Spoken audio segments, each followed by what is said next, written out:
Welcome viewer, সবাইকে আরো একবার স্বাগত জানাচ্ছি আমাদের পরবর্তী টিউটোরিয়াল লেকচার 6 পার্ট 2 দেখার জন্য। আমরা আজকে এই টিউটোরিয়ালে যেসব বিষয় নিয়ে আলোচনা করব তার মধ্যে উল্লেখযোগ্য হচ্ছে ফন্ট ফ্যামিলি, ফন্ট সাইজ,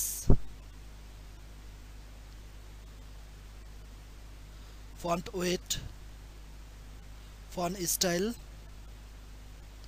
এবং সবার শেষে থাকবে লিংক। তো আমরা জানি যে যারা আমাদের HTML পার্টগুলো দেখেছেন তারা জানেন যে কিভাবে HTML পেজের লিংক তৈরি করতে হয়। তো এখন আমরা ইচ্ছা করলে সেই লিংকগুলোকে আমাদের HTML এর CSS এর মাধ্যমে আমরা কাস্টমাইজ করতে পারি। তো চলুন শুরু করা যাক আজকের টিউটোরিয়াল।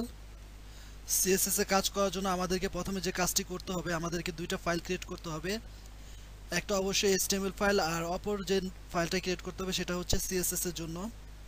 তো চলুন প্রথমে আমরা দুটো ফাইল ক্রিয়েট করে নিই। ফার্স্টে আমরা HTML ফাইল ক্রিয়েট করব। এর জন্য আমরা জানি যে আমাদের এই ফাইল অপশন থেকে আমরা নিউ নামের অপশনটা সিলেক্ট করার পর এখানে অনেকগুলো ফাইল আপনারা দেখতে পাবেন। তার ভিতর থেকে HTML সিলেক্ট করে আমরা জাস্ট ক্রিয়েট বাটনে ক্লিক করব।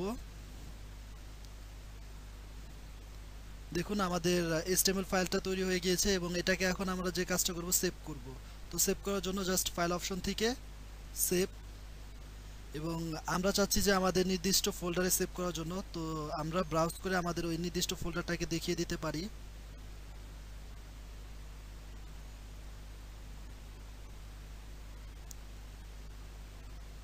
CSS লার্নিং, এবং এখানে আমরা দিচ্ছি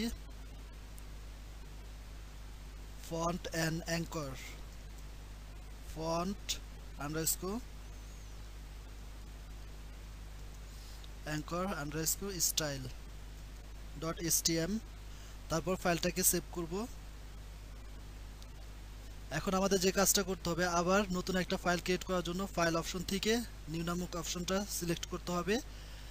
দেন আমাদেরকে এই CSS নামক একটা অপশন আছে, সেই অপশন থেকে আমাদেরকে CSS ফাইলটা ক্রিয়েট করতে হবে। তারপর যে কাজটা করব, আমাদের এই লাইনগুলো প্রয়োজন নাই, এই লাইনগুলো উঠিয়ে দিব। তারপর আবার এই ফাইলটাকে সিমিলারলি HTML পেজের মতো সেভ করব এবং সেম ফোল্ডারে সেভ করব। তো এটারও নাম দিচ্ছি font underscore anchor underscore style dot CSS। তারপরে ফাইলটাকে সেভ করলাম। এখন আমাদের যে কাজটা করতে হবে, আমাদেরকে এইখানটায় আমাদের যে এই CSS ফাইলটা আছে সেই ফাইলটাকে ইম্পোর্ট করতে হবে। তো ইম্পোর্ট করার সিস্টেম হচ্ছে লিংক, এবং এটার রিলেশনটা দিয়ে দিতে হবে স্টাইল শিট, যেহেতু CSS এর কাজ হচ্ছে স্টাইল করা। দেন আমাদেরকে যে কাজটা করতে হবে, আমাদেরকে এর টাইপটা বলে দিতে হবে এটা কিসের, কি টাইপের, জাভাস্ক্রিপ্ট না CSS। তো দেখুন এখানে টেক্সট স্ল্যাশ CSS নামক একটা অপশন আছে, সেটা সিলেক্ট করবেন। দেন আমাদেরকে হাইপার রেফারেন্স, সবচেয়ে বেশি ইম্পর্টেন্ট যে জিনিসটা, এই ফাইলটা কোথায় আছে সেই ফাইলটার সোর্স ফাইলটা দেখিয়ে দিতে হবে। তো আমরা দেখুন, আমরা যখন ওইটা ব্রাউজ করব, ব্রাউজ করার পর দেখতে পাবো যে আমাদের CSS লার্নিং ফোল্ডারের ভিতরে এই font anchor style dot CSS নামক ফাইলটা আসে। তারপরে ওটাকে ক্লিক করব। ক্লিক করার পরে আমাদেরকে যে কাজটা করতে হবে, জাস্ট একটা স্ল্যাশ এবং গ্রেটার দ্যান সাইনের মাধ্যমে আমাদেরকে এই ট্যাগটা ক্লোজ করতে হবে।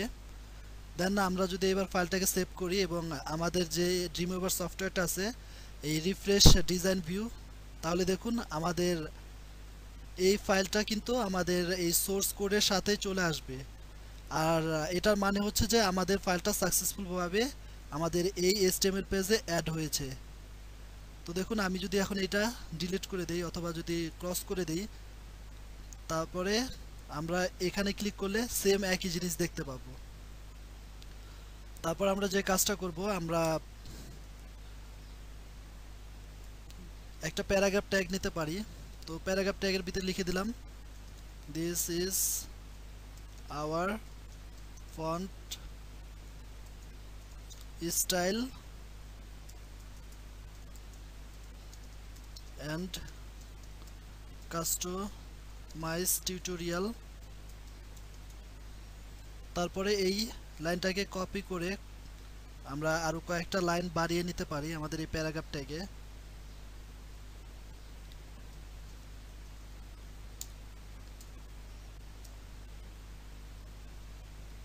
দেন আমরা এই ফাইলটার একটা নাম দিতে পারি। সাপোজ এই নামটা দেই ফন্ট অ্যাঙ্কর স্টাইল। দেন একটু ডিজাইন ভিউতে দেখে নিই, দেখুন ডিজাইন ভিউতে এরকম আসবে। তারপরে যে কাজটা করব, আমাদের এই সিএসএস এ আমরা যেহেতু আমরা এখানে পি ট্যাগ নিয়েছি, দেখুন পি ট্যাগ, তো আমরা ফার্স্টে ট্যাগটাকে সিলেক্ট করব। আর এই ট্যাগটাকে সিলেক্ট করার জন্য আমরা জানি যে ট্যাগ সিলেকশন নামে একটা সিএসএস এর অপশন আছে, সেই অপশন থেকে আমরা ট্যাগটাকে সিলেক্ট করতে পারি। জাস্ট পি ট্যাগ এবং সেকেন্ড ব্র্যাকেটের মাধ্যমে, শুরু এবং শেষের মাধ্যমে আমরা ওই নির্দিষ্ট পি ট্যাগটাকে সিলেক্ট করলাম। এখন এই পি ট্যাগটাকে আমরা আমাদের ইচ্ছামতো কাস্টমাইজ করতে পারি। তো কাস্টমাইজ করার জন্য আমরা যেহেতু ফার্স্টে বলেছিলাম যে এটার আজকে ফন্ট ফ্যামিলি নিয়ে আলোচনা করব এবং মেনলি আজকে ফন্ট এবং অ্যাঙ্কর টেক্সট নিয়ে আলোচনা করা হবে। তো ফন্ট ফ্যামিলি বলতে আমরা নর্মালি কি বুঝি? তো আমরা আমাদের ওয়েবসাইটে, বিভিন্ন ওয়েবসাইটের বিভিন্ন টেক্সটকে বিভিন্ন স্টাইলে বা বিভিন্ন আঙ্গিকে লেখা দেখি। অনেকটা আপনারা হয়তো বা পরিচিত হয়ে থাকবেন টাইমস রোমান, তারপরে বার্ডোনা, তারপরে এরিয়াল, এইসব হচ্ছে ফন্ট। আর এইসব ফন্টের সাহায্যে আমরা আমাদের টেক্সটকে বিভিন্ন ফন্টে কনভার্ট করতে পারি। তো চলুন আমরা ফার্স্টে ফন্ট ফ্যামিলিটা দিই। ফন্ট ফ্যামিলি, তো আমরা ফার্স্টে দিচ্ছি বার্ডোনা, জেনেভা, স্যান্স শরীফ। তারপরে এটাকে আমরা জাস্ট সেভ করব এবং এই ফাইলটাকেও সেভ করার পর আমরা যদি আমাদের ব্রাউজারটাকে একটু দেখি তাহলে কীরকম দেখা যায় একটু দেখে নিই।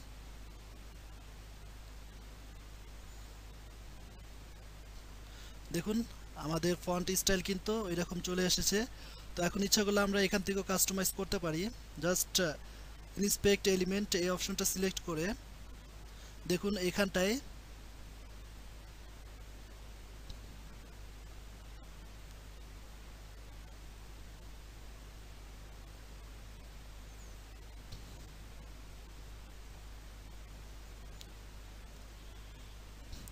ইচ্ছা করলে আমরা অন্য কিছু দিয়ে দেখতে পারি যে ফন্টটা আসলে চেঞ্জ হয় কিনা।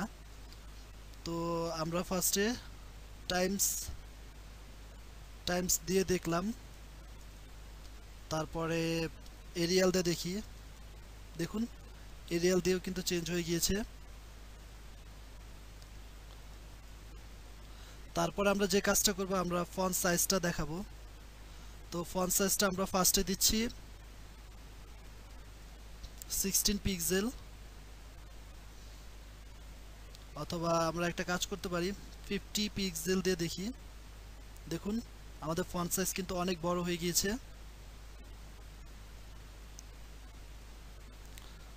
তো আমরা এটাকে আরেকটু সুন্দর করার জন্য 30 পিক্সেল দিয়ে দিতে পারি।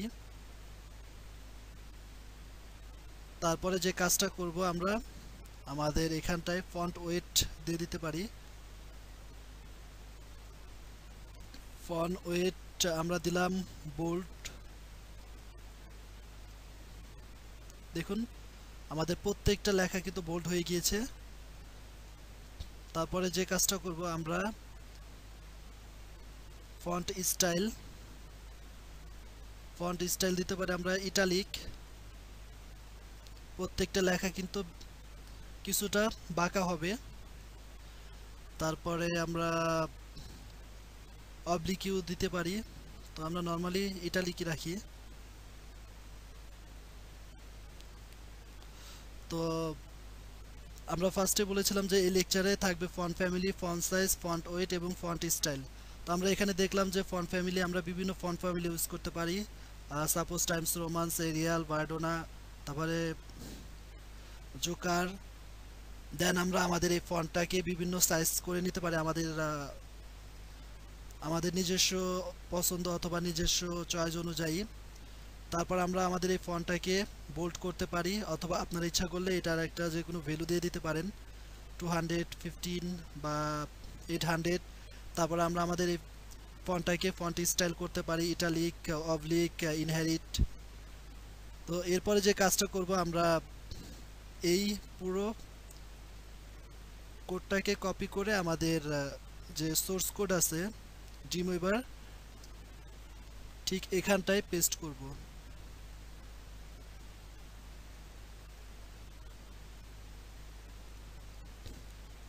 দেন আমরা যে কাজটা করব, আমরা অ্যাঙ্কর লিঙ্ক তৈরি করব। তো ফার্স্টে আমরা যে কোনো দুটো অ্যাঙ্কর লিঙ্ক তৈরি করি। http://www.supermoviezone.com দিচ্ছি our movie site, similarly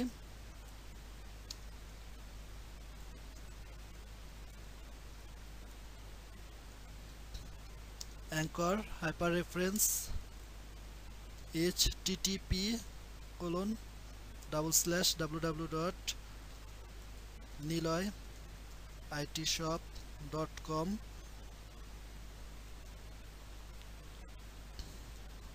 our official website.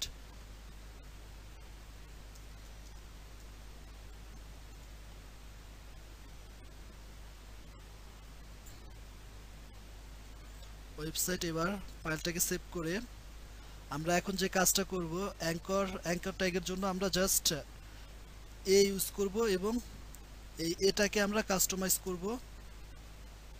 তো ফার্স্টে একটা কালার দিয়ে নিই। সাপোজ কালার আমরা দিচ্ছি, বোঝার জন্য এই কালারটা দেই। এবার এই ফাইলটাকে সেভ করে আমরা ব্রাউজারে চলে যাব।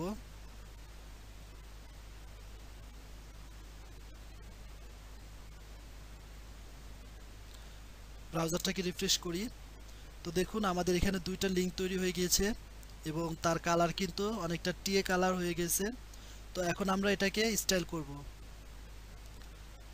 তো আমরা ফার্স্টে চাচ্ছি যে এটার নিচে যে এই যে আন্ডারলাইনগুলো আছে, সেই আন্ডারলাইনগুলো থাকবে না, এই আন্ডারলাইনগুলো থাকবে না। এই আন্ডারলাইনটা উঠিয়ে দেওয়ার জন্য যে কাজটা করতে হবে আমাদেরকে,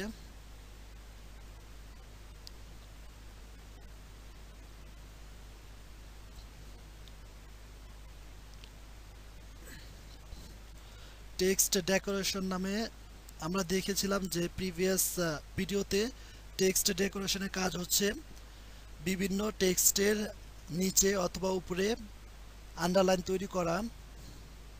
তো এখন ইচ্ছা করলে আমরা সেই টেক্সট ডেকোরেশনটাকেও নান বলে দিতে পারি। তো দেখুন নান বলে দেওয়ার সাথে সাথে কিন্তু আমাদের সেই টেক্সট ডেকোরেশনটা আর নেই। তার মানে নিচে যে আন্ডারলাইন অথবা নিচে যে লাইনগুলো ছিল সেই লাইনগুলো এখন আর নেই। তো তারপর আমরা যে কাজটা করব, আমাদের এই অ্যাঙ্কর লিঙ্কটাকে আমরা ইচ্ছা করলে ফন্ট ফ্যামিলি দিয়ে দিতে পারি। ফন্ট ফ্যামিলি সাপোজ আমরা দিচ্ছি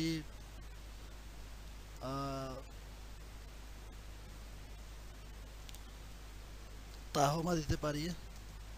দেখুন তাহমা হয়ে গিয়েছে। তারপরে এটারও সিমিলারলি ফন্ট সাইজ আমাদের পছন্দ মতো বাড়িয়ে দিতে পারি, কমিয়ে দিতে পারি। তারপরে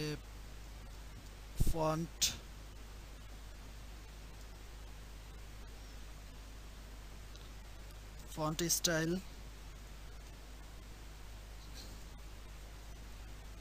ইটালিক। দেন আমরা যে কাজটা করব, এই পুরো কোডটাকে কপি করব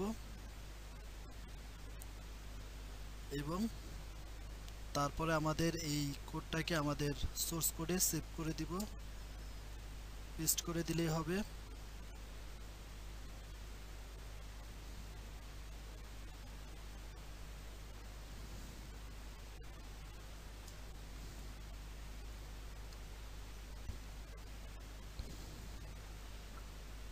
তো অ্যাঙ্কর লিঙ্কটাকে আমরা কাস্টমাইজ করলাম। আর সিএসএস এ অ্যাঙ্কর লিঙ্ক চারভাবে ব্যবহার করা হয়। একটা হচ্ছে নর্মাল লিঙ্ক, একটা হচ্ছে হোভার ইফেক্ট, একটা হচ্ছে অ্যাক্টিভ লিঙ্ক আর একটা হচ্ছে ভিজিটেড লিঙ্ক। তো চলুন আমরা এই চারভাবে যে আমাদের অ্যাঙ্কর লিঙ্কটাকে ইউজ করতে পারি তার প্র্যাকটিক্যাল ব্যবহারটা দেখে নেই। তো এর জন্য যে কাজটা করতে হয়, আমরা ফার্স্টে ভিজিটেড লিঙ্ক দিচ্ছি। সাপোজ এ কোলন এবং তারপরে লিখে দিতে হবে ভিজিটেড।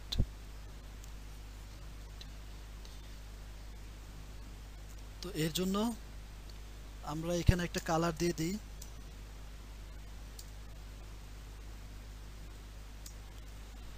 কালার দিচ্ছি আমরা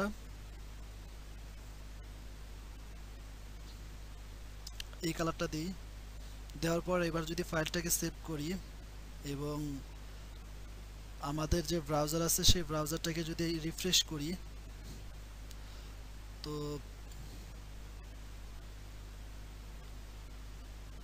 একটু দেখে নেই।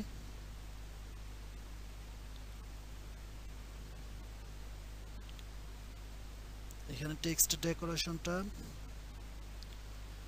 দেওয়া হয় নাই, আমরা টেক্সট ডেকোরেশনটা দিয়ে দিই নান। এখন আমাদের সোর্স কোডও এটা দিয়ে দিতে হবে, টেক্সট ডেকোরেশন নান।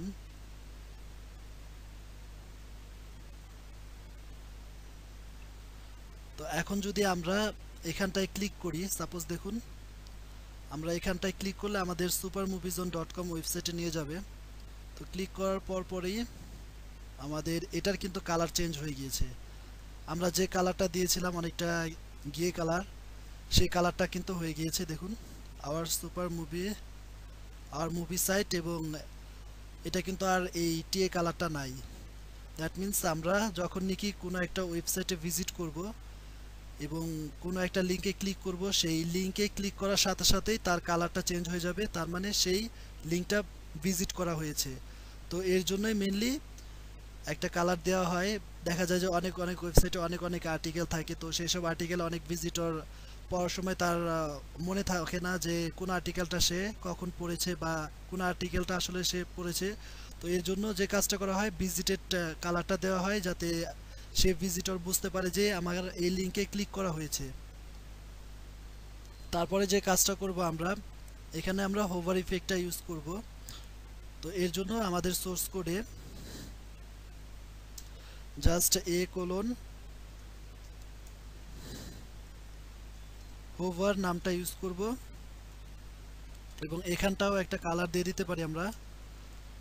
সাপোজ আমরা কালার দিচ্ছি রেড, অথবা এখানে আমরা হেক্সাডেসিমালের মাধ্যমে বলে দিতে পারি রেড।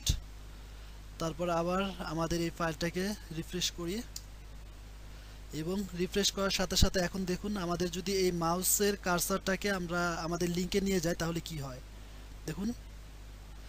মাউসটা নিয়ে যাওয়ার সাথে সাথে কিন্তু তার কালারটা চেঞ্জ হয়ে রেড হয়ে যাচ্ছে। এটাও সেম।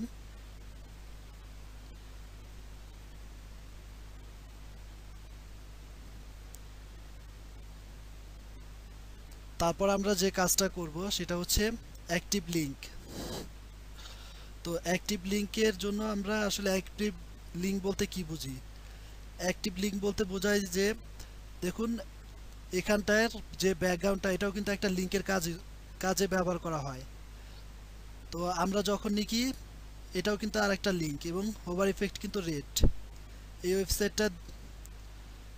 ওয়েবসাইটটায় দেখতে পাচ্ছেন যে এটা একটা লিঙ্ক, এটা একটা লিঙ্ক, এবং এগুলো কিন্তু প্রত্যেকটা লিঙ্কের কাজ করে এবং তার ব্যাকগ্রাউন্ড হিসেবে কিন্তু এই রেড কালারটা দেওয়া হয়েছে। আর অ্যাক্টিভ লিঙ্ক বলতে কি বোঝায়, এখানে কিন্তু আমাদের এই যে ব্যাকগ্রাউন্ডটা আছে সেই ব্যাকগ্রাউন্ডটা কিন্তু রেড নাই, বাট আমরা যদি এখন ক্লিক করি এখানে দেখুন এটার কালার কিন্তু রেড হয়ে যাবে। তো এই রেড হয়ে যাওয়াটাই হচ্ছে অ্যাক্টিভ লিঙ্ক, মানে আপনি ক্লিক করার সাথে সাথে সেই আপনি যে কালারটা ইউজ করবেন সেই কালারটাই অ্যাক্টিভ লিঙ্ক হিসেবে বিবেচনা করা হবে। তো অ্যাক্টিভ লিঙ্কটা মেনলি ইউজ করা হয় নেভিগেশন অথবা মেনু তৈরি করার জন্য।